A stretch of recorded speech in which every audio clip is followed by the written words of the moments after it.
So, officially, welcome to the final session of day 2 of the Open Future Forum. Just expressing what an incredibly rich set of dialogues and sort of community connections and weaving we've been experiencing for the last 2 days. Yesterday was our kickoff with the Civic Infrastructure Day. Today's focus and themes have been around regenerative agriculture and food systems, nutrition, hunger, health, justice, equity, land stewardship, co-liberation, just mechanisms for reallocating resources, policy changes. It's just been dynamic. So today's been a very full conversation. And then tomorrow I'm looking forward to the wrap of the forum with a very full day on eco restoration, again, land stewardship, rights of nature, indigenous sovereignty, climate action, and mechanisms for working with nature to restore and rebalance some of the imbalance happening on the planet right now. So happy now to be rounding today out with this particular conversation, which is on food systems, wellness, and nutrition. We're going to be hearing today from Dan Kittredge from the Bionutrient Food Association, Miss Dr. Nasha Winters, a dear friend, Metabolic Terrain Institute of Health. But honestly, Dr. Nasha, you're doing so many different things. But that's one thing we have you ascribed to. Marianne Wyne from Planetary Care, one of our early partners in Open Future Coalition. Melanie Carlone, Dr. Melanie Carlone, NuraHealth and Planetary Care represented here today. And then Adam Fishman from Onora, who's a new contact, but I'm really looking forward to hearing about your work. Before we just officially kick off, I just again want to welcome everybody back who's been with us, and welcome for the first time those who are joining.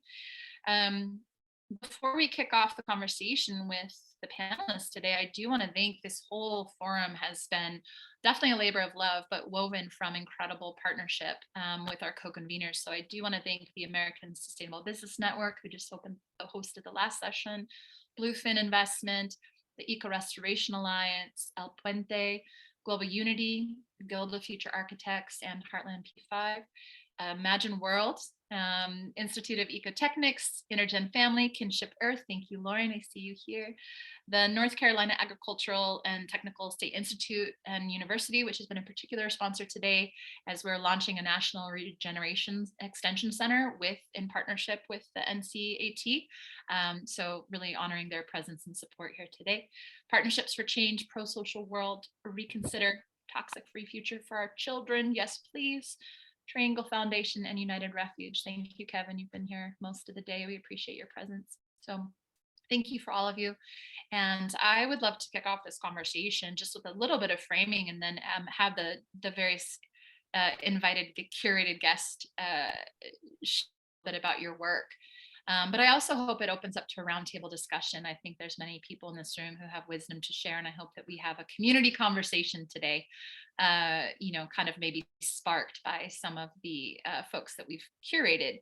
And particularly today, it felt important to have a conversation about the relationship between soil, between earth care and human care, between human health and soil health, between the microbiologies, which I'm just such a geek for, the actual intelligence of the microbiome in our own guts, in the soil. The more I learn, the more I'm like, you want to talk about one of the most intelligent life forms on this planet. You can't go further than the microbiome, and and fungal rhizal connections. I'm just enamored. I think that we think we know so much as humans, and who's really in charge here? Like, who's really at the helm? Who's really running the show? Because you're primarily run by your gut, just saying. So with all of that, I'm just excited to open up a dialogue about these important connections and recognize our bodies as an internal reflection of the body of the external world, and the relationship and reciprocity with living systems, and how we cannot be uncoupled. We have to move through this idea of separation, and how we've compartmentalized ourselves and separated ourselves from the living world, and how so much of the foundation of everything we're talking about in any kind of systems change or paradigm shift is about returning to a relationship of reciprocity and integration as a living system. We have to become the living system, not just mimic the living system, which I respect, biomimicry in its approach, but we have to become and be reintegrated as part of a symbiotic species. And I think a very grounded, rooted part of that conversation is soil and our human health. There's just something so rooted and grounded about how then from there that foundation builds the capacity all the way up to some of these complex systems, infrastructural challenges we're talking about. It's literally connected to our intimate relationship as people and place. So with that, I'm just really excited to invite those here to share your insights, and then I hope it sparks a dialogue between everybody else who's joined. I think I'm going to hand it first. Let's see. It's a toss up. Any of you could really jump in. I think I'm going to hand it to Marianne because you haven't been with us as much today. I would love to hear your thoughts on this, and maybe just with a slight introduction to your work, a brief bit of context so that we can pass it around to everybody, and then we can keep opening up for more layers. So maybe just a brief first pass. Thank you so much for being here, and take it away, Marianne. Thank you, Jamaica. So yes, I wish we had so many amazing meetings today, so we couldn't join any of your conversations, but I will definitely watch your recordings. So yes, I'm Marianne Wyne from Planetary Care. So we are really working on, we stand for the soil, the living soil, and all our work comes from that place. And what Melanie and I would like to talk to you about is the syntropic network we need to transform our regional food systems. So yeah, I won't go too much into that, even though I could dive in, but I think I will just pass it around from there. Thank you, dear. How about we hand that to Melanie, and Melanie, you can hand it to Nasha. Great. So yes, so I'm Melanie Carlone. I'm here in beautiful Eugene, Oregon, in my crazy little urban food forest, and my clinic. And what my path has been is through the lens of healthcare and integrative healthcare. And the realization in the last 20 years, the rise of inflammation, chronic inflammation, is just off the chart. I mean, 25 years ago, and Nasha, you can probably support this, maybe 1 in 100 people had chronic generalized inflammation. Now, everyone that walks in the room, either they do or someone in their circle does. So looking at our current situation through the lens of where is this inflammation coming from, and what is it that we can do? And so that's brought me into the deeper dive in the terrain, the microbiome, the inner and outer garden becoming harmonious with each other again. And that led me into a syntropic enterprise, Planetary Care, and my colleague Marianne and us working together, both the inner and the outer coming together and finding all these various steps. It's fractal-like of how we're going to make the change we need. And it needs to start by rehealing ourselves within the soils network. So that's me, and I'll hand it over to Nasha.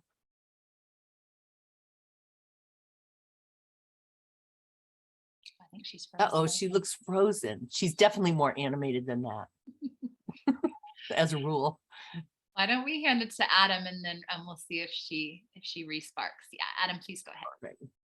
Yeah, what you said about becoming part of symbiotic species and how we reconnect resonated so deeply.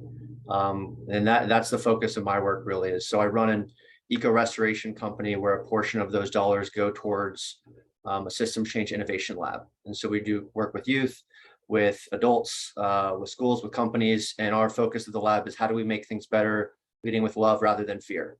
And that is manifesting in a whole lot of different ways. But my initial lens of eco restoration and restoring life holistically,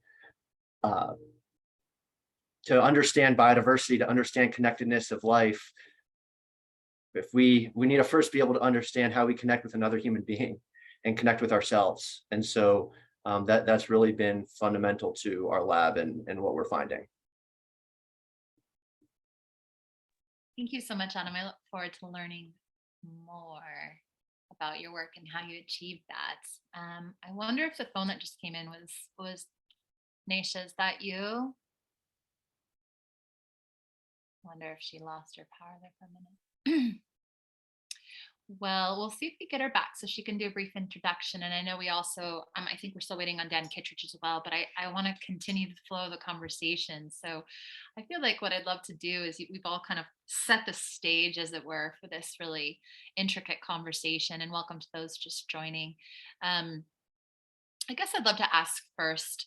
I think I want to ask about uh, a little bit of a mythic conversation, I suppose, and then I'd love to see the practical work you're doing. But I feel like having this conversation about the relationship, that intersection of the like inner body and then the planetary body, particularly that conversation, I'm really curious if we open up with that, and understanding a little bit more about microbiology and the intricate relationships of our internal gut health and what's happening in the soil. I'd love to go there first and then talk through sort of, I think there's additional layers, but I'd like to understand from each of your perspectives sort of your understanding of this deeply intricate relationship. Just illuminate the space a little bit more for us here. Any one of you that wants to jump in first, I welcome. And again, we'll weave in the other participants when they finally arrive. But please go ahead. Anybody who's feeling like, yeah, I want to take a go at that one. Maybe Melanie. Okay. Oh, sorry, I have a go. We were having a great conversation in the other room, and there was something I wanted to say there, which actually karmically is exactly, I think, what you're talking about, Jamaica, which is we were talking about healing between groups. And in Australia, as in much of the world, we have a major problem. It's been awful, the treatment of the Indigenous community and so forth. But I had the blessing of spending time with an elder here who taught me something which has been happening in these conversations here, that that we are all Indigenous, in that in the First Nation cosmology, it's not race, it's coming from Earth is the anchor. And so everyone born in Australia is part of the dreaming. And so that speaks to what you're talking about. And I just wanted to share that, the fact that we come all from the same earth. And I think that unifying concept. So whether it be the microbes and so forth. And I think what is really interesting here is it's being embraced. The challenge is there's a trauma, because the First Nation community is traumatized by our behavior, that they struggle to share the fact that we are also Indigenous with us, and I have to be very careful even in telling that story, because it's an aspect of appropriation in telling the story. So I apologize. I honor. It's a very delicate and gentle truth to be shared, etc., without acknowledging the trauma that we've inflicted on this community. So they've given us the healing, but we've traumatized, so we can't claim the healing. And if the world can reach to these people, and I think that spoke to what I heard you say, Jamaica, about that unity between place, self, earth, and we think of the biome and so forth, and maybe that's a path through. Yeah, thank you so much, Chris. It's so relevant. And all these conversations, like we've said, are so woven. What I want to do is I want to give the chance, Nasha, you've just rejoined, so I want to give you a chance to introduce yourself. And then I know that Melanie and Marianne have a presentation a bit about their work with Planetary Care, and I know Adam does as well, and so do you. So I know you missed the prompt, but why don't you just introduce yourself a bit, and then we'll kind of kick off the panel conversation and then keep incorporating the other participants in the space. But welcome officially. Please go ahead and introduce yourself. Luckily, I got to be right in there right before Melanie handed it off to me. And then, of course, the internet, I had to scramble to find another way. So here we are, where there's a will, there's a way. So my name is Nasha Winters. I'm a naturopathic oncologist. I'm also a 31-year cancer thriver and have lived firsthand the limitations of what our standard of care medical systems are offering. And my biggest ahas in my over 3-decade journey with this, of being told I had less than 3 months to live and no options, is I've become pretty resourceful in looking for those options and finding them and helping tens of thousands of others do the same. But ultimately, what I've realized is that we cannot heal from the soil in which we got sick. Pretty simple, right? And this aspect of we're putting billions, in fact, I was in DC just for their big recent, big moonshot discussion of the belief system is that if we just throw more billions of dollars at it, we'll somehow fix it. And we keep driving the train off the tracks even further. And so the only way to do this is, instead of spending the 20 years that I have been spending trying to fix the system, is to build an entirely new one.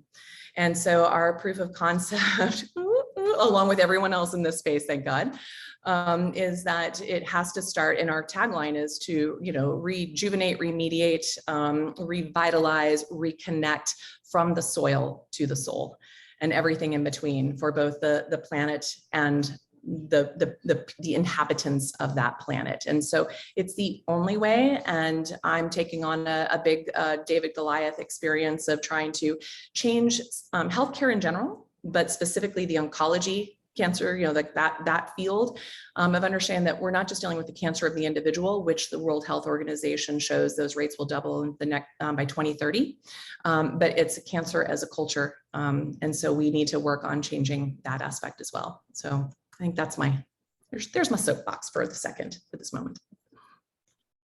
Oh, it's not a soapbox. It's such an incredible, honest journey, and I'm excited to hear more from you later. I think I want to hand this to Planetary Care, and I know you have some things to help set the conversation, and we'll just bounce back and forth with Adam and Nasha for a little bit and see if we get Dan joining us, and then we'll kind of open things up. But Melanie and Marianne, please take it away. I look forward to you guys sharing. Beautiful. Thank you so much. So the angle that we are bringing in is very much core and central to our hearts. Understanding that a syntropic network of which we are, like the ecosystem, the microbiome that we are, is also reflected fractal-like into the communities of practice and what we do within our worlds and our lives. So that's really been at the core of what we've done, what we want to share with you about a syntropic network. Coming back to how do we revitalize our lands, our soil, and our systems for regenerative agriculture. So Marianne, I think this is a good time to just jump into our slides if you want to share. You're not seeing it? Are you seeing my slide? I don't, but that's me. Let me try again. Okay, great. No, that's okay. Other people seeing it? There we go. Thank you. Okay, perfect. Yep. So as Nasha just so beautifully said, we really have to build a new system. We're not going to change the old one because there's just not a level of understanding in it. But once people actually experience the vitality and the beauty that comes as you go from healthy soil and the environment to soul, people are sold on it. I mean, that's what happens. So as a healthcare practitioner with a background in systems that have been, our current healthcare system is terribly entropic, siloed, and breaking down. But to be able to come back into a syntropic network understanding, not only for regional food systems, but within my own health and well-being, and I know each of us here, things are definitely changing. So in Planetary Care, we have really moved into the on-the-ground next phase of how we're going to build regional food systems. And we know that communities are only going to have security if the regional food system, the supply chain, the value chain is intimately tied to the vitality of land, water, soil, and community. Once we get that hook and we start to create those systems, that knock-on effect, we're going to hit that tipping point, and we see it scaling very, very quickly. So just as we said here, we know there's an inherent connection between vital functioning soil microbiome, human microbiome, and the terrain. So do we know that we can do this within communities. So thinking through systems, we know that systems inherently organize in networks. Here we are, breathing the same network in the work that you all are doing with Open Future Coalition. We've got to have networks to do it. It's inherently regenerative. It's creative beyond what we would ever expect, and intelligent. And so with those relationships, patterns, and contexts, we step back to say, okay, what do we need next? I mean, we know ancient wisdom, there's ways to actually do food production that enhances soil fertility, and there's abundance of food, and what seemed to be just this beautiful, untrammeled earth was actually very carefully stewarded by indigenous people. So in our drive to dominate the natural world and become separated from that, we're now realizing with contrast, we've got to come back to it. So as Daniel Quinn said in the book Ishmael, we've created a world of takers and not leavers. To create that new system, we absolutely have to become leavers. So how do we do that?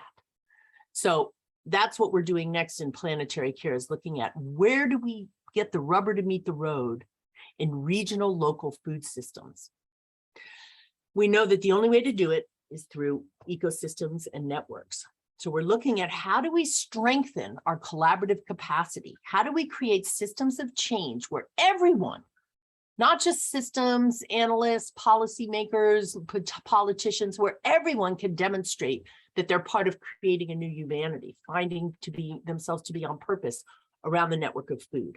And so we found in our way of doing this great mashup of things that are out there working in the world, the work of Monica Sharma, Radical Transformational Leadership, is a way of breathing your own purpose and values into whatever project you're up to in the world, and finding a way to look at it through a full system response. It's not just a leadership training program, it's a way of being that she has brought as a 30-year practitioner at the UN, going into some of the thorniest problems on the planet, into systems that continue to thrive this day, dealing with female genital mutilation, child sex trafficking, I mean, really thorny issues. So we're applying it through the lens of regenerative, local food, sustainability, and resilience. So that's what we're really up to. That's what's coming up next in planetary care. We're really looking at how do we make that rubber meet the road? And that's how we're working on our audacious purpose, building resilience through regeneration. So the soil first industry locally, finding those leaders and moving it forward into a global movement. And so I asked Marianne, how do you see, we networks support life and we support networks. Where are we going with that? So yes, so we have an audacious purpose to build planetary resilience through regeneration. We have an audacious plan to coalesce that fractioned soil first industry into a global movement. So we will support communities in their efforts to build functional, regional, and thriving ecosystem networks. How? Well, we are launching an industry association that'll embrace all these enterprises that are needed to rebuild the regional local food system. So a global soil first industry association, short for SOFIA, will network the bioregional regenetics associations across the planet. So to seed these regional associations, we're going to launch regional programming, inviting the leaders in of soil first enterprises to learn and practice Monica Sharma's powerful and proven tools to shift the food system and create lasting change as a cohort. So this is a radical transformational leadership program that Melanie is referring to. And we are partnering with Megan Joseph, who's a superstar in providing this training, and her impact launch team to coordinate it. So we will solve the regenerative ag transition through integrating leading edge technologies throughout these system shifts.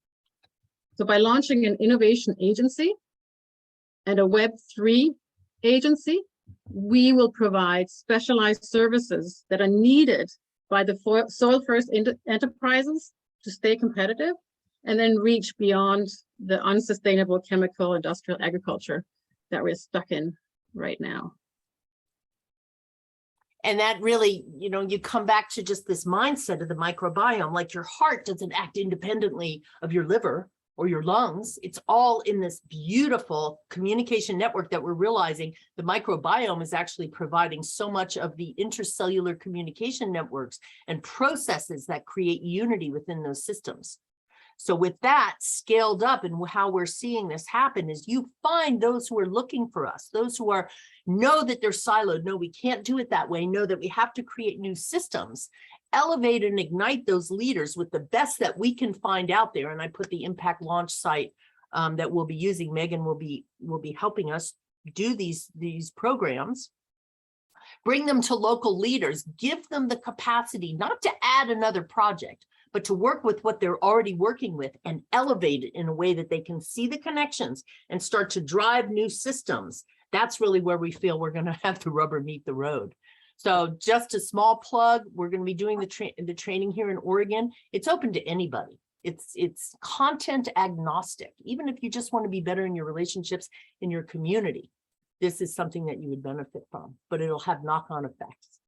So that's the web and the infrastructure we wanted to bring to this conversation. Yes, biology, belief, community, all together. So thank you. Oh my goodness. Thank you so much. It's exactly why we wanted to have this conversation and invite you to it, because that weaving between the inner and outer, the planetary and the human, and so many incredible metaphors of living systems and the ecology, and how that's happening not only in, mycorrhizal soil function in the ground, not only in our gut, but in our human built systems. And I think it's so important for everybody here, like we start seeing the pattern. It's a living systems pattern. And it's like, oh, there it is. It's in our infrastructure. Oh, there it is. It's in our internets. Oh, there it is. It's in the soil webs. Oh, there it is. It's like this almost dawning awareness of a consciousness that can finally see itself more clearly. And although I think original and early peoples always just had, there wasn't a separation. There wasn't a worldview consciousness that I'm separate from the world for so long. It was a reciprocal, symbiotic, like relationship of mother, brother, sister, daughter, child, aunt, uncle. Like it was always that way. And then when those constructs came in that intentionally set an agenda to separate peoples of place from the living earth, to be able to commodify and oppress and extract peoples and their knowledge and their wisdom and their deep relationship that didn't demand any sort of capital exchange. It was already a living, flourishing values. What's fascinating to me is here we are almost unearthing that original blueprint of the more inanimate intelligence that I literally, the web of meaning, and I don't mean to go on here, but I'm going to hand it to Adam in a minute, because there's a link here between the work you're doing in these system web networks and the webs that Marianne and Melanie just described to. But I do want to say the web of meaning and this sort of new emergent understanding of neurobiology. And there's literally a synaptic firing happening between the animate part of our brain that's been sort of dormant, but is so the living texture of it's the language of the living world. And then this more like concretized, goal-oriented, language-focused, sort of time-bound part of us that we've sort of overemphasized. So this like inner synaptic connection, now here we are having a global web where the exact same phenomenon is happening in this innervating that's happening between networks of place and communities and the internet. And so I think this is so interesting to make sure we're seeing the sort of interconnected that's happening internally and externally at the same time, because I think we can help it along. Our own evolutionary understanding what's really happening and therefore what's really possible, we can help along by making these points, these synaptic connections. To that point, I'm going to hand it to Adam, whose work is about helping to advance those sort of synaptic connections externally, leveraging these webs of connections. And then I'm going to hand it back to you, Nasha, for a bit. But Adam, please go ahead and pick up the thread and weave it where you will. Yeah, thank you. I mean, by the way, I love Melanie, Marianne. I love the way that learning from the laws of nature, living systems, and applying that wisdom to our work. It's just, it's an endless pool of learning. A lot. It's really amazing. It's quite a journey. So, Jamaica, you brought up that intersection. I wasn't planning on this, but it feels important to address, since I want to share what I was planning to share, but I want to address something you brought up, because it's that intersection of the inner body and the outer body. And we're talking about connection here, and kind of that's just a truth that we're all deeply connected. But connection in this day and age tends to need to be a conscious choice. Like it's very easy to just get disconnected. I can buy food from anywhere. I have no idea where it came from, no idea about anything, but it tastes delicious. I get it. It's satiating. And that's great. And so I just want to share a quick story though of what unexpectedly happened with me when I was actually having a very debilitating relationship with food and climate and all of this. And a friend had shared that, in healing your sickness, you can help others heal. So I just want to offer this. Because at the time I was like obsessed with carbon and obsessed with, IPCC report. I was diving deep into all this stuff, and my diet was like, I was eating this because it was less bad. Doing this was less bad. It was all about less bad. And we had actually just launched Onora, as at the time it was a carbon offsetting company to start. We were selling carbon credits. And during a conversation, my friend was like, hey, it's very clear you're leading with fear. Like it's very clear there's a debilitating fear in you. And this is coming out in what you're putting out here. It's like 1.5 degrees, irreversible chain reactions, but you can do your part. And he left me with the question of, what would happen if you led with love instead of fear? And it just started percolating in the back of my mind. And this was like a year of heads down, like building this platform, get it out there.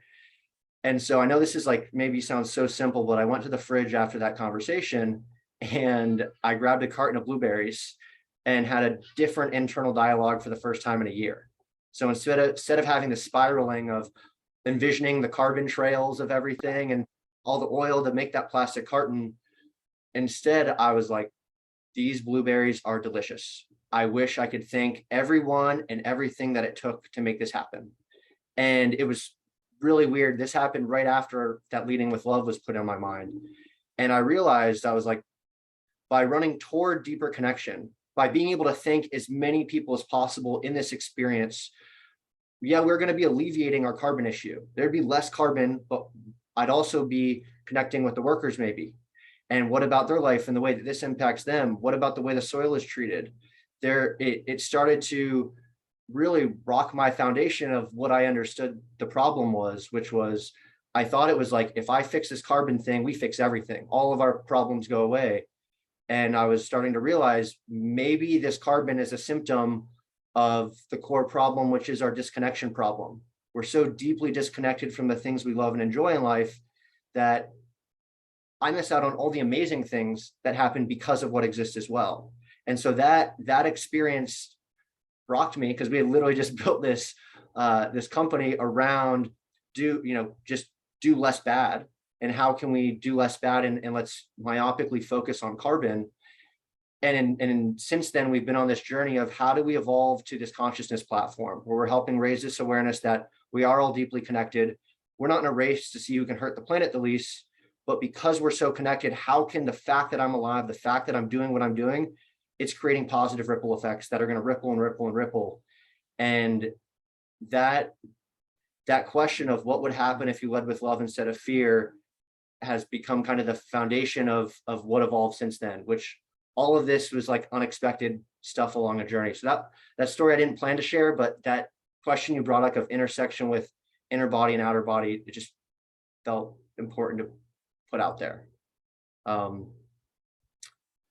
what I did want to share though is I want you to just keep in the back of your mind, just like, what are the environmental problems that you personally really want to solve right now? Like, what's most driving you right now? Okay. I know for me, it was carbon, and it was like, this was my thing. And so what I would just want to focus on is the power of how reframing our mindsets can help unlock new pathways to solving these most pressing problems in our lives in the world. And so a lot of these things are like, they're big, heavy stuff. And this mountain of issues can be super anxiety inducing. Like, I experienced it, that inflammation, that go, fight or flight of every day of like, if I don't do this, the weight of the world's on my shoulders. It's a lot. It literally contributes to a state of dis-ease. And so in trying to heal many aspects of society, including our food system, we'll bring that dis-ease into the way we're trying to make things better. And a lot of kids and concerned adults happen to reach out to me about this due to my work on our research and action lab. And so at Onora, we're running programs and curriculum that are focused on how we improve systems in society and make things better while leading with love and community building rather than fear and divisiveness. And so I just want to share with you a recent discovery in our lab that's offering a different pathway of possibility to solving these complex problems we're talking about. And I will say, perhaps my favorite part about this whole thing is that it was discovered thanks to high school students who jumped in and saying, I want to sit with this and we're going to co-create something together. And they were just committed to how do we make this world a brighter place? And so just as I asked you, what's that problem you really want to solve? I asked a group of high school students last summer that same question. And they joined our program to turn their climate anxiety into action. And I'd asked them to identify problems in their community that we can start to design solutions around. But when I asked that question, the most unexpected thing happened. Not a single student could identify a problem in their local community. I asked, like, we had a whole plan of we're going to come up with all these problems, then we'll brainstorm solutions, and not a single problem. And it didn't feel right for me to then say, but what about this? What about that? And start pointing out all the holes in the world and basically asking them to start picking a fight to go get passionate about to drive a project. And so we decided to take a dose of our own medicine and fall back on what would happen if you led with love instead of fear. And what happened is we decided to just look at the network, look at the systems that make up our school. You have lights, you have a cafeteria, you have heat in the winter, air conditioning in the summer, you have green spaces. And through some reflective prompts, we're asking students, regardless of what it takes to make all this possible, what is the positive impact and positive ripple effects happening because of this? And believe it or not, reflecting on trash cans at the school, kids were drawing conclusions that trash cans helped me make friends and get into college, which was a surprise to all of us, this expansion of consciousness, this awareness of the ripple effects that just exist because of what is. And we just continue to say, like, how can we move things forward, continuing this pathway of leading with love? And we said, well, what if we actually reached out to the people responsible for all that goodness, responsible for making all this possible, and thanked them, provided that feedback loop, like nature, those feedback loops, provided that positive feedback loop, and asked them questions and said, what does it even take to make this possible? What do you love about it? What do you wish this could become? Are you aware of other places doing things that you admire and love? And this gratitude-based approach served as the foundation for the rest of the program and what we now call gratitude-based learning and innovation. And so what does this look like in the real world now? And what does this look like, this gratitude-based approach look like for food systems healing? So one way we've been doing this is we've been piloting this gratitude-based approach with Zach Bush's regenerative agriculture nonprofit Farmers Footprint. And so the community is filled with citizens who yearn for this more beautiful food system. But rather than looking for problems everywhere, we offer a program where citizens are initiating curiosity conversations, which is our phrase for going out and doing interviews. But so having curiosity conversations with restaurants, farmers, cafeteria workers, neighbors, family members, and we're getting out in the real world and making connections, but not to tell people what to change. Like most of us have seen documentaries, have gotten real, we've gone down the rabbit hole of microbiome and soil health and regenerative agriculture. But instead of telling people what to change, instead we're reaching out with genuine gratitude and curiosity, opening that flow of communication, laying that foundation for relationships, and creating that opportunity for us all to evolve together. Because otherwise we're just strangers telling people what to do because we watched a video and we're all fired up about making sure that this better thing is out there yesterday, right? And so with this gratitude-based approach, citizens are getting to understand one another, what people love about things today, discover what's needed to expand on the wholeness in that ecosystem. And it's very different than us as concerned citizens just going around telling everyone what we think people should be doing because we know better. I'll say before joining this panel, I was worried that sharing like just this mindset shift wasn't enough, that maybe it wasn't concrete or actionable enough, and that I might need to get into more of like, well, here's playbooks and the frameworks that we've been doing for consulting and all that. And so I texted one of my colleagues before this with that concern, and I kid you not, absolute message from the universe. Within seconds of pressing that text, I got a message out of the blue from one of my students who I hadn't talked to in ages, who had gone through our program, brought this mindset to their school sustainability club, and they had led the charge on improving their food, waste, energy systems. They got like $2 million type projects approved using this approach.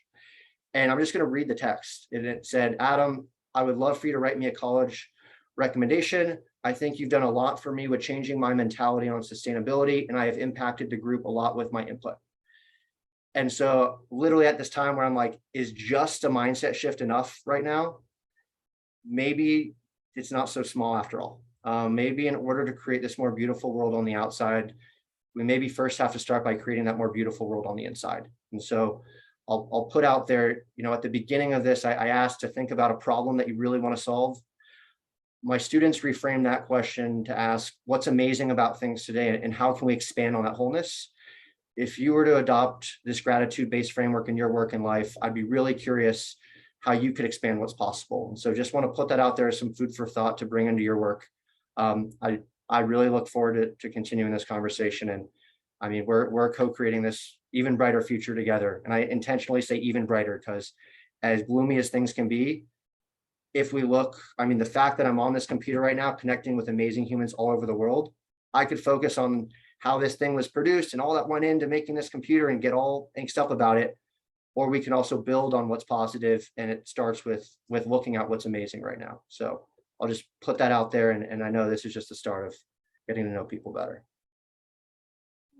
I just want to say thank you so much for sharing your authentic story. I think that that is the foundation of this sort of radical shift that we're discussing, is being authentic about our stories and hearing what compelled you, and then where you've taken that, I think does give hope to the pathway of each of us, saying, okay, what's happening in my own internal landscape and what do I do in the world? And I just want to say gratitude as a practice is so powerful. It's such a power. It's so not to be discounted as one of the most powerful forces along with love. It's amazing what happens when you just simply thank. It does change worldviews. And I think we can't change anything in a systemic level unless we change our worldview first. Behavior doesn't happen, a behavioral change doesn't happen without that worldview and consciousness shift of what we value and what we believe and how we perceive. So I'm so grateful that that's the work you're doing, because I think that's fundamental. And we need more of that to help people see through a different lens. And then that will compel, I think, action in a different way, when you see the world in a different way, when you see yourself in a different way. So thank you for sharing your story. And Nasha, I want to hand that off to you. I think there's so much here that you're like bubbling at the seams to be on. I know, go. It's obvious.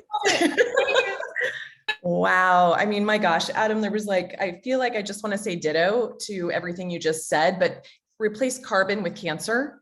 When you talked about like carbon as the symptom, cancer is the symptom, right? And dis-ease is the symptom. It's not the why. And yet our culture is all about going after the symptom, right? And we don't get into the why and how can you change that narrative. And I was at a really great conference this weekend, a bioregulatory medicine conference, which are all about regeneration of the internal soil, right? On this kind of fundamental level and down at this energetic level. And one of the folks brought up a perspective that, you know, in the last couple of years, everyone's sort of been in this, oh my gosh, we're in the worst of times. What a nightmare. It's been such an, like this constant narrative of just sort of the toxicity and the trauma of the last few years.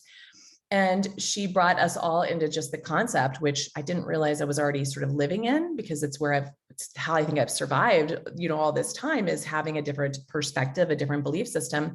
But she said, what if right now is the actual best of times, the best thing that could ever happen?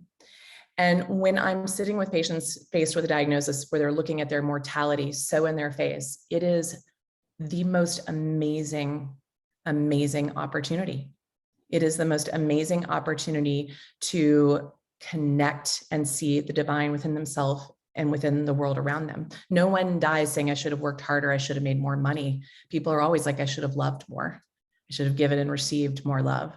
And they distill into that. It's quite beautiful to be part of that process. And I love Zach Bush and what he speaks to. It's like listening to a soul brother and sharing some of his thought processes. And when I think about how all of these are coming together, moving into this from the anthroposophical medical viewpoint, and from many others in these sort of more integrative or more systems thinking, ancient medical models, they all define dis-ease as the ultimate disconnect, the loss of rhythm, the loss of connection. So it really speaks to all of the points that have been brought up in this meeting today. And when we look down at the fundamentals, when we talk about the microbiome here, you have to remember that we've all evolved from a pile of mitochondria. And mitochondria are bacteria, right?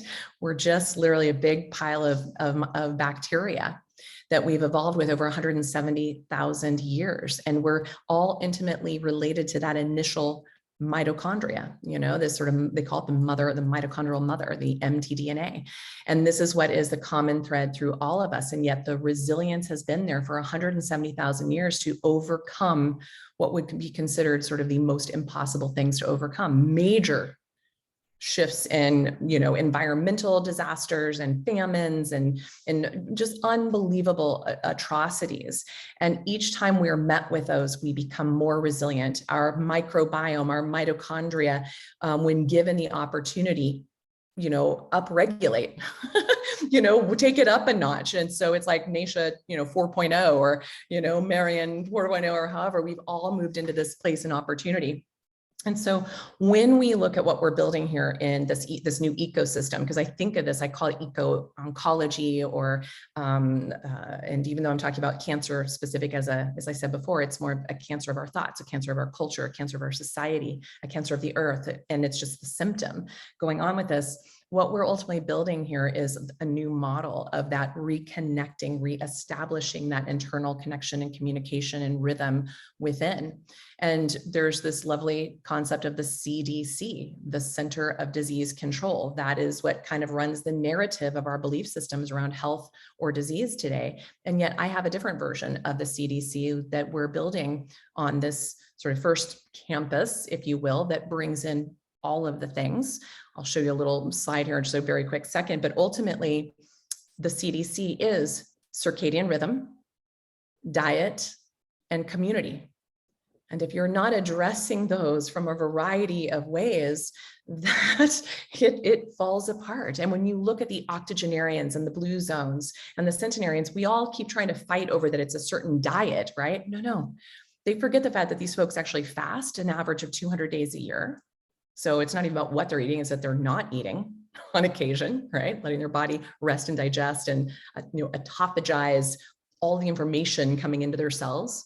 And it's also this amount of time with each other in the community, and this sort of respect and connection to the rhythm of the world around them, the community around them, the seasons around them. And we've gotten so far from that. And so we're literally building a campus that is the first and only residential integrative oncology hospital and research center built against the backdrop of regenerative farming on a 1,000-acre piece of property where 75% of the campus will be organic regenerative agriculture with, the permaculture philosophies of our times, and literally having the doctors in the fields with the farmers and the patients, milking the cows, and everyone in the kitchen preparing their food together in the hospital setting. And everything in between. Like, you cannot heal, as I started off in my introduction, you cannot heal from the soil in which you got sick, but you have to teach people how to amend that soil. And that is the soil, as many of you have alluded to, not just inside of us, but outside of us, and the deep relationship that is between the two and how to bring those together. There you have it. So juicy. It's so good. I just appreciate this conversation so much. There's so many ways to have it, but I feel like to wrap the end of this day, there's so much weaving that's happening in the wisdoms that you're all sharing. And I welcome, now that each of you have had the opportunity to have like a first go, I'd love to open up either questions for the panelists here, the kind of confirmed speakers, but then obviously there's so many of you here in the room that I know are subject matter experts and wise souls as well. So I'd love to open up the conversation a bit. I still want to make sure we weave in Adam and Marianne and Melanie and Nasha, but I also want to see what else is bubbling alive, either as a question or as a comment from anybody who's been listening into this vital conversation. Y'all just speechless. It's like the sweet waiting. I know they're bubbling because I can sense it, but it's that sweet waiting to not want to jump first. So I'll just pause because I like sacred. I just want to say I've done a lot of listening today, and I just love this. So here we are, and again, gratitude. And Nasha, was it Nasha or Nasha? Nasha, think echinacea. Yeah. That's awesome. What you said is like so perfect. We just must do this for every healthcare facility. And I've hold in my heart how that would be if we created every retirement home and rehab center this way. And why don't we just do that as a project? Let's put it through the regenerative center to regenerate people. And let's put all the pension money into that from all the pensions in the country, and then therefore we can actually thrive. So I'm so thrilled by our community and to connect with so many of you. And I just had to say that today. And what you just said just lit a light bulb up of something that I've been holding in my heart, but just ecstatic to hear it said. Thank you. Oh, love it. Love it. Yeah, you planted seeds in the works there, Greggy. I'll just say that I think our not so hidden agenda here is that we're weaving all sorts of these efforts and seeing how we can mutually resource. So thanks for just naming it and claiming it. Let's put the center in the center of the center, you know. And with that, I see Lauren and Chris. So go ahead, Lauren, jump in. Just echoing it's like, okay, we've got the choir here. we're all nodding, we all agree. And how do we disseminate that message out there? So just, tossing into the mix to do some net weaving here. So I represent Kinship Earth, and we are standing on the shoulders of one of our founders, Susan Davis Mora, who is affectionately known as the godmother of social investing. And her life mission is to transform the global economy. And now we're adapting that from the global economy to the global economy and systems, from fear and greed to generosity and love. And we have a wealth of elders in our network that are all doing this work. And I look forward to staying connected. And I myself am a heart math coach and a coach and a therapist. So, helping to elevate consciousness globally, it is the core. When I was young, it was like, okay, how do I invest my precious life energy? We can't take anything with us, right? All you get to really take is who you become and what is worth investing in. And it is, I thought about going and working for Greenpeace or being an environmental advocate. And what it came down to me was consciousness, because until we change the consciousness, until we achieve those inner development goals, we're not going to be able to achieve the outer development goals. So and I invite everyone to connect with me on Open Impact and or on LinkedIn, and would love to stay in touch and help support and weave together the collaboration of all these efforts. Thank you so much, Lauren. It's an honor to get to partner with you and celebrate your precious life and all that you do for others. Chris, please jump in. Go ahead. Thank you. Firstly, I echo the room. This is wow, and it's just a blessing to be here. So thank you, Nasha. Thank you, everyone. I want to ask a question, which is, I work a lot at friends of mine are somatic practitioners, and so the gut and the stomach is one element, and then another element is the nervous system and touch. And I've always found it really fascinating when you see a doctor, they don't touch you, and a great somatic masseur gets right into aspects. So I'm intrigued by the relationship between gut and being from this thing and touch and energy in this, as how does that fit in? I'm sure it must fit in the system, but I'd love to hear what you feel about all those elements, the somatic. I'd like to jump in on that one if I could. So I have a somatic practice here. My integrative physical therapy is doing somatic work with people with trauma who suffered serious, persistent, chronic trauma. And the power of people coming back into somatic body-based awareness of areas that have been amnesic, of areas that they didn't even know that they lost because they were so traumatized and walled off and unreliable and painful, people wouldn't go there. Coming in with touch, breath, sound, movement, and realizing, oh my gosh, wow, I have that. And that body part, that deep animal body going, wow, you're back, you're here. And uniting those two, what I've seen, the power of people coming back into their own recognition of the narrative they had been playing, the possibility of new openings, has had such an incredible leapfrog effect. It's blown out of the water any other system of therapy that I've done. And the knock-on effect, and I know, Nasha, you can speak to this, talking about our primordial DNA, our primordial mitochondria, is that in very quick order, people start to reorganize. And I had a guy here yesterday, he's been having 7 years of this chronic pain in his right leg and foot. It's gone. And not only is it gone, he's doing things, he's 73, that he hasn't done since he was in his 50s. Because he's found a new narrative, a new way to reconnect inside, where you can bet that every layer of his being, his DNA, even the expression of his gut microbiome, he says he lost all this weight. He says, since this trauma's fallen away, I just eat differently and I'm not even trying. So there's such a incredible creative regenerative intelligence in this system that when we honor it, coming from inside our own soma, we all have different somas, but we all have somas, and we heal ourselves, and then we speak into that collective. It's beyond powerful. It's just so amazing. I so appreciate the question, and I loved riffing on that. So yeah, thanks. Thanks, Melanie, so much. It's so true. And I love the work that you do. And again, there's so much metaphor and connection between. And David, I see your hand up, and I think you might have some pieces that you work on with this based on the link you put in the chat. So jump in, share about your work too. Oh, are you frozen, David? Oh, there we go. Sorry about that. Yeah, I just got done a weekend workshop called Rapid Rewire, and my house burned down in December, and I was actually trying to put out the fire, and I'd planted like 200 trees in the neighborhood. And about 2 weeks before, I didn't have any insurance for the house, but I got this message from Mama saying they had my landlord had taken my house and cut down the trees and other things. And I said, she's pissed. And she like gave me a dream, get a dream. I mean, get a little insurance. I'm about to burn it all down. And I thought, in case this isn't a joke, I'm going to do that. And I bought some insurance and got a little, but I should have got a lot more. Wow.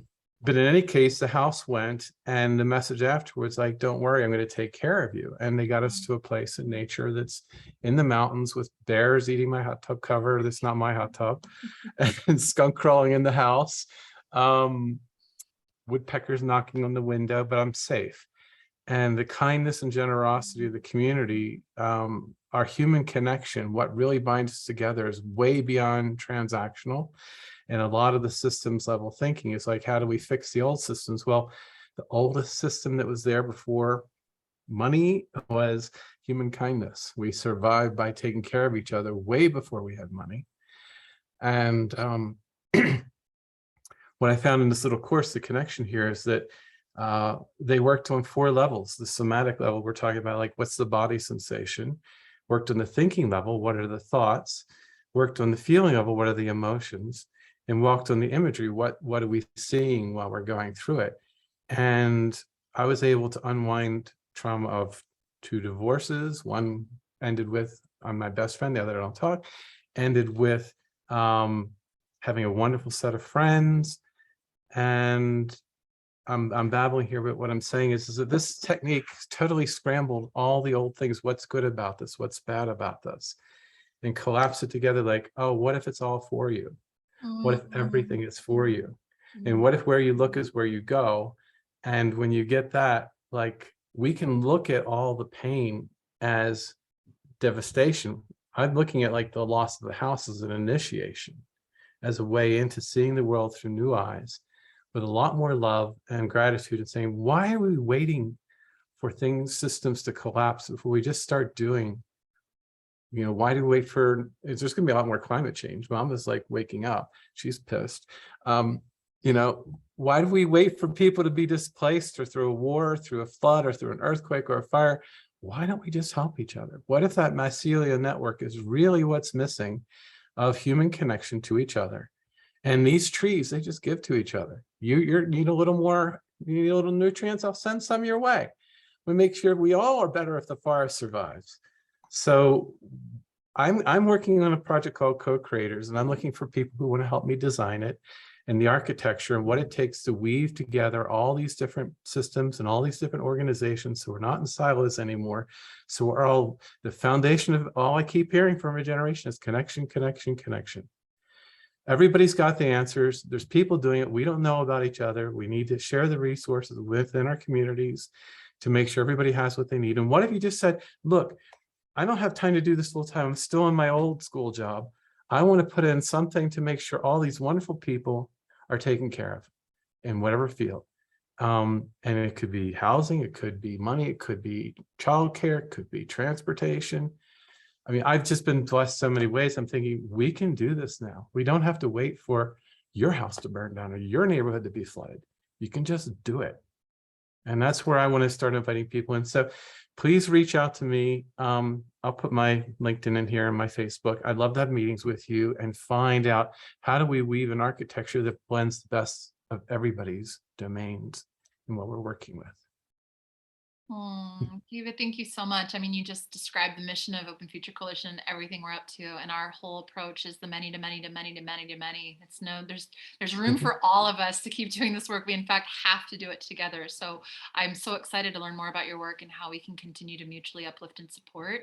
And it's such an honor to hear your authentic story. Again, I keep coming back to the need to be authentic about our stories together and to reclaim narratives that have been kind of pummeled down our throat from a very particular agenda, and what happens to the heart when you hear another story that compels us to remember how woven and connected we are. And you sharing your stories along with sort of your work, like you didn't go like, this is who I am and what I do. You're like, this is my story, and by the way, this is what I'm doing because of my story, right? And I just want to say I celebrate your deep listening. And I'm going to pass the thread back around to the circle, but I did want to weave some pieces, because that idea of the mycorrhizal function is a personal journey I'm having as a living systems geek and earth steward, a mother, a networker, everything I do, my own journey of, I have this theory of change around, we have to become the living system. How do I bring that into my life? Like, how do I embody that? What does that look like? What does that act like through me? And one of the biggest sort of natural metaphors that I've found myself in kinship with, although there's many, the waters, the literal webs of a spider, but the mycorrhizal function of relationships, of routing and sensing and connecting and weaving vitality through these ecosystems.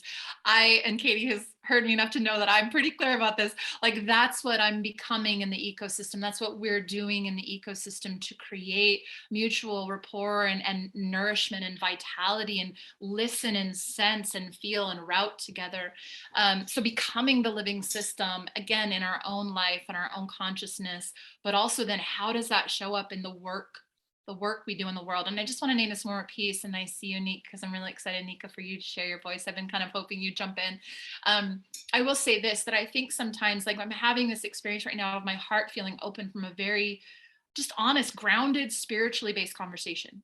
And I just want to name this like weaving of spirit and matter, and how sometimes in the work of impact and systems change, there's this sort of almost like delicacy to not want to wade into woo waters, right? Like, not have an evolutionary consciousness rites of passage, like fundamentally, like deeply spiritual conversation, because then it's not taken as seriously or as relevant to this very serious work. You said that, Adam, about like carbon. We need to address carbon. And like, there's some folks in the world who won't take you seriously if you have the kind of authentic, rich dialogue that's happening here today. They'll be like, well, that work is irrelevant.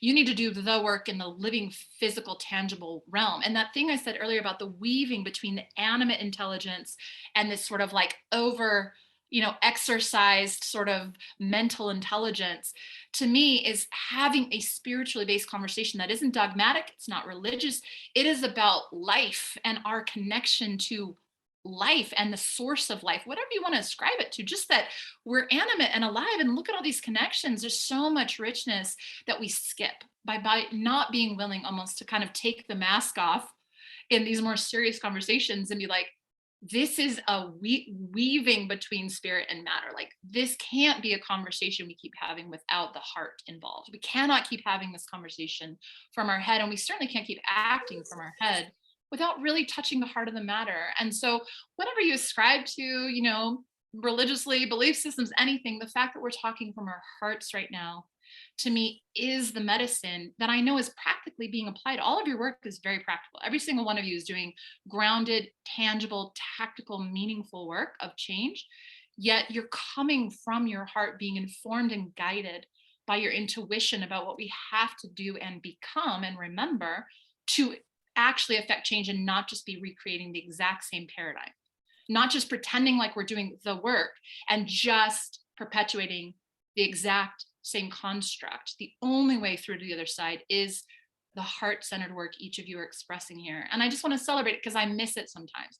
I'm in very heady conversations sometimes that are very serious and very relevant, but are so devoid of like story and myth and meaning and heart and soul. And it's just like, we're not getting anywhere with that. So I just want to say how nourishing this has also been as somebody who's like, man, I'm longing for these kinds of conversation of kinship so that we can actually have what's needed to move in the world and do this work and be nourished. The choir is singing beautifully today, and I appreciate it. And with that, Anika, please bring your voice into the space.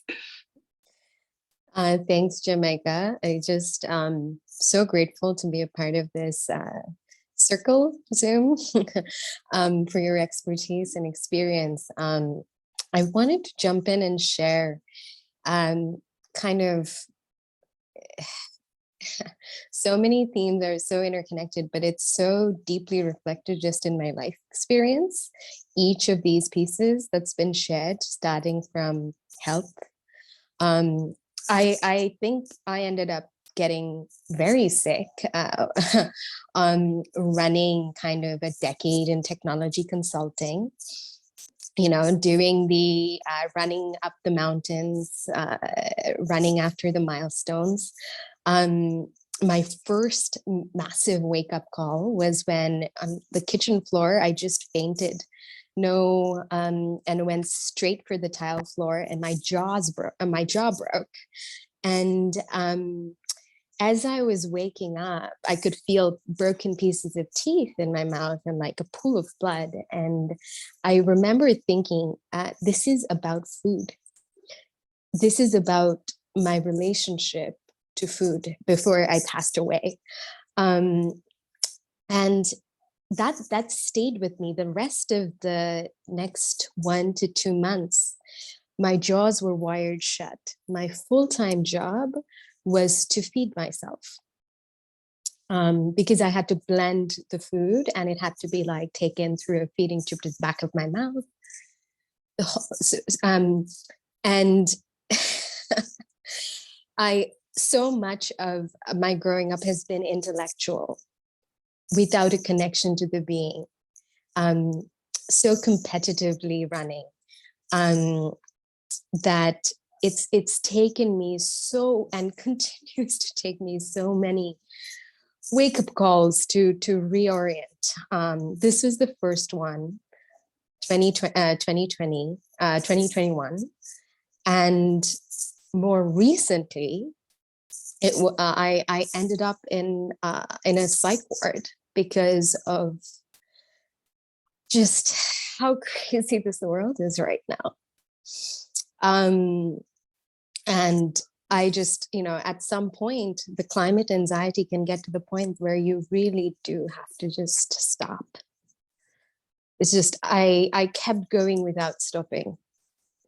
And sometimes just stopping and being in stillness, and just not doing things anymore.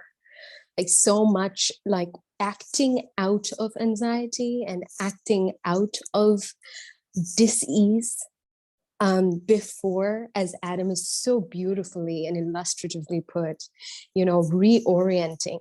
It's like, you know, we can move. We could be going towards the same thing, but we could be running away from fear or going towards abundance, going towards something. And that will make all the difference in where we actually end up. It actually does not matter ultimately what the action is. It's simply, what is the intention? Where are we moving? What are we actually moving towards? And I am now sitting here, divorced, like having quit my amazing tech career, having spent 3 months as a CEO, and going like, oh, I'm still running after things. I'm still running. In the kindness of friends who are like, Anika, you need to just stop and rest. We can't let you keep doing this. And so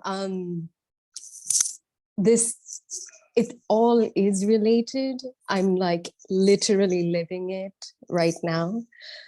The whole journey from the self, relationship to ourselves, relationship to food, relationship to each other, relationship to nature. And it all is a reprogramming, all of it. So whatever you need to do the reprogram, whatever you need to not do, which I need to not do anything for a while, Yeah, please take care of yourselves. Another story I'm so grateful we didn't skip and that you had the courage to share. This is probably my favorite conversation so far, and I've had several I've said that about, because this to me is, this is it. Like, this is the real trauma-informed, honest, authentic conversations required to look at our relationship with each other, ourselves, and the living world. We cannot make changes from running towards what has been perpetuated as a hustle culture. And regeneration only comes through honoring the sacred pause. And the life-death life cycle requires us, regeneration requires us to die occasionally. Sometimes it's our physical form, sometimes it's our ego, sometimes it's the things we identify with, but like, be willing to compost and recycle and renew and restore. Literally here in the Northern Hemisphere is happening. The fall is happening, the winter is coming, those transition points of rest and recalibration to have fertile, nourishing soil to dream new dreams and become again is regeneration. So I celebrate your sacred pause, and I'm sorry for the places that we sometimes have to get crashed into a wall. So many of us as individuals, and now as a culture, as a species, we're literally being crashed into a wall to get us to stop, because we're running so hard in a direction that is not about life, but is about the extraction of life. It's about anti-life, you know? And so I appreciate the honesty and then the courage, and then sitting in the liminal between what we've been, what we're becoming. And that's where I think all of us are standing, is the liminal. We're not, the thing is crumbling. The thing that's emerging is still forming itself. And we're in between the worlds with a lot of choice points about how we respond to this moment of change and transition. And it's not that we can stop a change from happening, but how we experience it is pretty much the only thing we can do, is how we experience the transition from where we've been to where we're heading. And together, the courage that we're showing, to me, it makes me know I'm not alone either, because I'm exhausted, girl. I'm just like straight up exhausted all the time, every day. And I'm also hitting one of those thresholds where like, you're running too hard. And I want to hear that message before you hit the wall. I want all of you to hear the message before you hit the wall, when it's your turn to rest. And we need to permission each other to rest and be like, that's okay. You're still valuable, even if you're not producing for the machine. You're so valuable as a living human breathing being that's experiencing life. Thank you for resting. I hope that that rest is nourishing and we get you back, you know, ready again for whatever gift you're here to give the world. I hope that for all of you. And with that, I see a lot of hands. So we're going to round the conversation out. So I really want to give it back to Nasha and Adam and Melanie, and we'll see where else it takes us. But yeah, thanks, Anika. I really appreciate you sharing. Nasha, please go ahead. Well, it's perfect that you brought this up, because in the world, everywhere else in the world today, longevity is staying the same or improving, except for in the United States. Okay, so in the United States, for the past 5 years, we're actually losing longevity. This is the first time in human evolution this has happened. All right, and the scientists out there blame it on increased loss of life to opiate overdose and suicide. If that is not an indication of the pain we are all suffering in, I don't know what is. In fact, the scientists call it the era of despair. Okay. And how I look at this and what gives me hope in you is, though you shared so openly and intimately about this, I want to really acknowledge the intense strength of who you are. Because there are two types of people sort of showing up in the world right now. Those who just kind of go into this place of complacency and just sort of self-collapse and getting really small.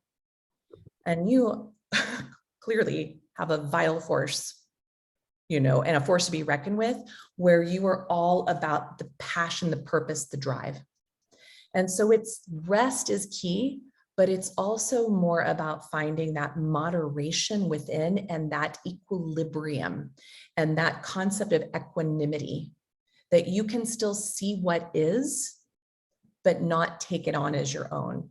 And so the power of like why you've had to have such hard lessons, you know, from the big literal fall and knock your mouth out of your, you know, off your shoulders, or even the husbandectomy that you just recently went through, and the job, you know, components here, like you are needing big things to equilibrate your being.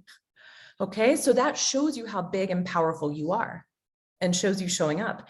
And in this world today, I want to move that group of people who are choosing despair, choosing to take their lives or medicate their lives. Those folks are much more worried about than those who end up landing in a psych unit who are feeling too much, too intensely, too overwhelmed. And to bring us all back into some moderation. And that does rely on us connecting to one another, to connecting to something greater than ourselves, and to reestablishing the circuitry and the information that we were all wired with from the beginning. So I just wanted to just speak to that, because I see what you're going through more as a strength, and I hope you do as well. So,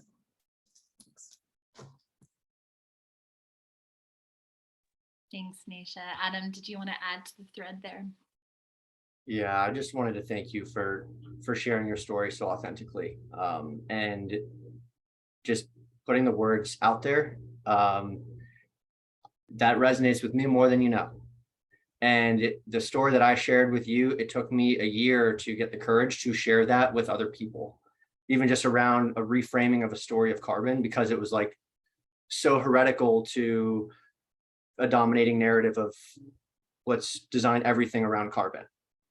And it took a year to be able to share that publicly. And the link that I actually put in there, my friend Emma Chow, and I also want to, I'm glad Henrik is on the call too here, because finding that voice to be able to find your people, and just like nature, if you throw yourself out to everyone in the world, you might get burnt. But the spaces where you can be yourself and find your voice and speak your truth, the more times you can, I call it just microdosing vulnerability, the more spaces in which you can strategically microdose that vulnerability, that builds that resilience. And I'm just, Jamaica, and also like this space, Caitlin, this space to have that is medicine. And so just thank you for creating this space. And what came up that I want to share is because my friend Emma actually had a very similar story. And she was the one that introduced me to breath work, and actually introduced every person that goes through any one of our programs now is actually a breath work component. And she actually was the head of the Ellen MacArthur Foundation, so in charge of food systems. So her job was food systems redesigning for a regenerative future, and how do we redesign around a circular economy. And similar burnout experience. I sent you the website there because the programs that kind of I was piloting with her and brought to the students got me out of a very, very dark place. And I just wanted to share kind of the thing that would get me out of bed when it was, because by the way, when all this was happening was we had launched our private beta, and what would happen if you led with love happened. That was right as COVID was starting and right as everything with George Floyd. Like that was all at the same time. And it was like, felt like a game of whack-a-mole of like, does this matter? Does that matter? What are we even doing? And I'd left my market research and strategy consulting job and like, this was an unexpected part of the journey. And I was like, what am I doing? Also, all this stuff sounds so fluffy, Jamaica. Like you said, it's like this spirit, you get woo-woo and everyone's like, what are you talking about? And so it almost felt like, I'm trying to go through this journey of self-consciousness development while trying to find the words for myself, but then trying to find words to like translate 5D to 3D so that I can speak to someone that has no idea what I'm talking about. And then maybe one day my people that really don't know aren't open to this, we can find language to kind of Trojan horse it and wake even more people up. But so what happened, and this kind of ties it back to the microbiome and the beauty of what Nasha had shared around like, thank you for the situation that I was in, is because I was terrified of carbon. Like it was like the debilitating fear. And through the breath work and reframing that story helped me get out of bed in the day. So I just want to share that, is because I was taught that carbon is bad, carbon is the enemy.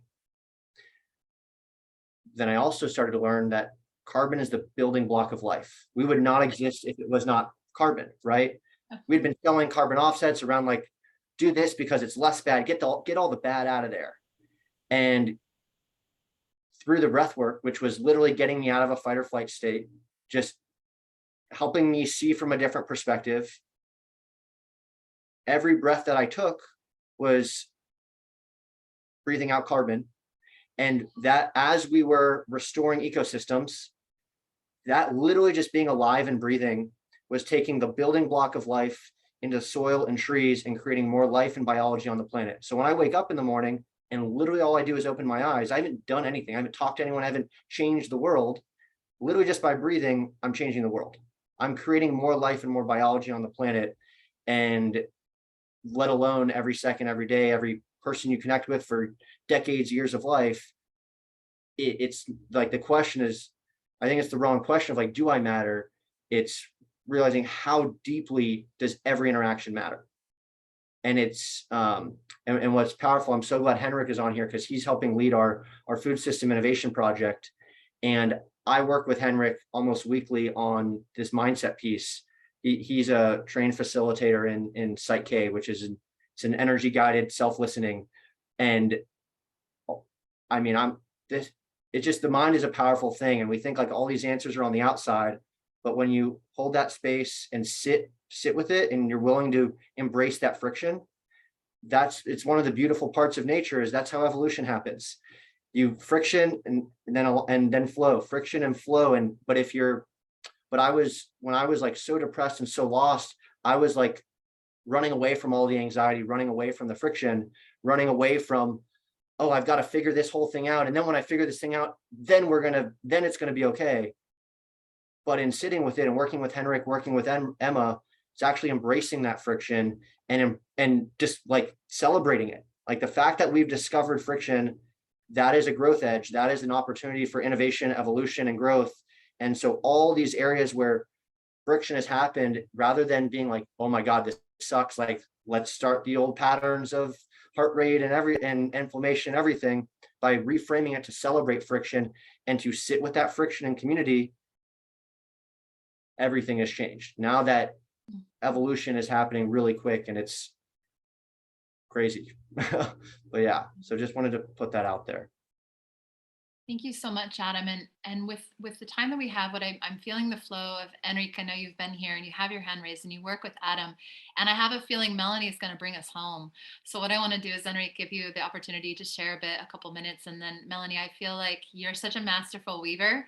You're going to bundle us up today and be our final speaker before we close today's session. So Enrique, please go ahead. And then Melanie, I think I'd love to hear what your words are as we close today. Thank you. Sure. Thank you. I'll try to be brief. But my question would be, what is it that made today's conversation here today so special? There's something in this space here between all of the people, Melanie, Lauren, Ross, and so many people that I don't even know. But there's something in that space right now that makes this very special, because Adam dares to share his story. Annika shares her story, and other people were mentioning their very personal, intimate story as well.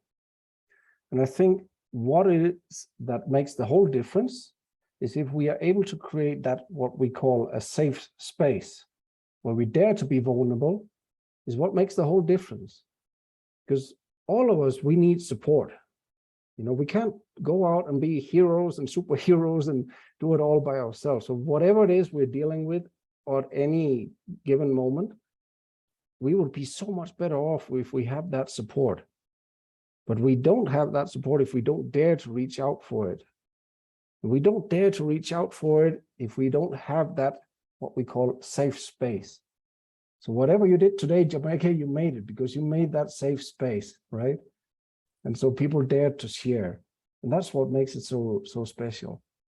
And so if there's something we need to do out there, is creating those spaces where people dare to open up. That's where transformation starts. That's where we can have a hope for a better future, because we start with ourselves, but we can help each other in this way. That would be my comment. Thank you. Yeah, it's beautiful. Thank you so much, Enrique. I'm going to hand that to Melanie, but I will say that Katie and I had a very specific conversation around creating a space for emergence. And I'm glad to hear the reflection of what was very much intentional to create a space for real, authentic, connected, safe, dynamic, inclusive, literally, I think Katie told me we had 22 different countries represented, and 300 or plus people have attended sessions over the last few days. And if you can get this kind of quality of intimacy in a virtual space, which is a convener of used to be convener in physical space. I've been longing for, how do we do intimacy in digital global community spaces? It's a practicing. And I just want to say thank you, because you've all stepped into a container that we like crafted with a very hopeful intent that emergence would be what came, that people would feel trust, and what emerged is the true magic. Like, it's true transformation, as you just said. So thank you for naming that, because it was the intent, and it's this sort of mystery behind the curtain that I get to go, oh, good, it's working, because we wanted to practice emergence together in safe, thoughtful containers, and we're doing it, it's happening, but it's only happening. Katie and I could sit here all day, but you all stepped in and brought yourselves forward, and that is the point. So thank you for bringing yourselves. Otherwise, me and Katie would have a lot of hours just sitting here staring at each other for 3 days, which we do plenty of. So Melanie, with that, I'd love for your final thoughts, and we're going to wrap this lovely conversation today. Thank you. Oh, what an honor. I hope I can hold it up in the way that my heart intends. And everything everyone said just sort of feels like it's percolating in the space between us. And someone mentioned in the chat, we're also afraid of friction, but we also recognize that in that contrast is where growth comes from. And the call I was on before this is crossing the ideological divides. How do we stay present in some of the most difficult situations now? And I think the courage that we have to be part of a syntropic network, to be part of the kind of conversations where we begin with ourselves and own what's up for us, own our own trauma, these personal stories, and then be able to speak with that authenticity into the space. Now we each find those weavings, what connects us, and how we can move forward in the areas that we know are really important. I want to bring in something that can often be very difficult in our culture, but not so much in other cultures. I had the chance to live in Thailand for 6 years, and the understandings around death are so woven into the Buddhist culture. And yet when we talk about syntropic systems, there's beginnings, middles, and endings. And often the anxiety that we seem to feel in this culture, to me, I look through the lens that we really struggle with just recognizing it's going to end. We're going to end. Everything we know is going to change. It's all going to end. And that can be very anxiety provoking, especially because we're not really supported to get that. But when, through personal experience, I and the people around me, we've had a chance to keep moving through the anxiety, the fear, the realization. At the other side of that, there's this beautiful symmetry of the circle come full. And courage comes out of that. Safety. Henrik was just talking about that safe place within ourselves. It's almost becomes like, this life is so precious, why not? Why are we not doing this? Why am I not stepping up? And the celebration of this life that is so impermanent. So, in this beauty of this discussion today, the vitality, the return, the restoration of the land, of the world that we know is possible, where we're at now and where we want to go, how we're getting there. I just invite us all to actually really sit and to ask, what will it take for us internally to be with whatever it is that stops us, whatever it is that inspires that clarion call that we can hear, to have us move beyond and step over, because why not? And where do we go with that? And it feels like that's the story, that's the gift of this emerging world of the garden without, the garden within, beginnings, middle, and endings, shifts and changes according to our consciousness. It feels so rich that we embrace actually the challenge of the most difficult thing of all. And I really believe that is, we're going to end, and this is all going to end. And in that ending, something else begins.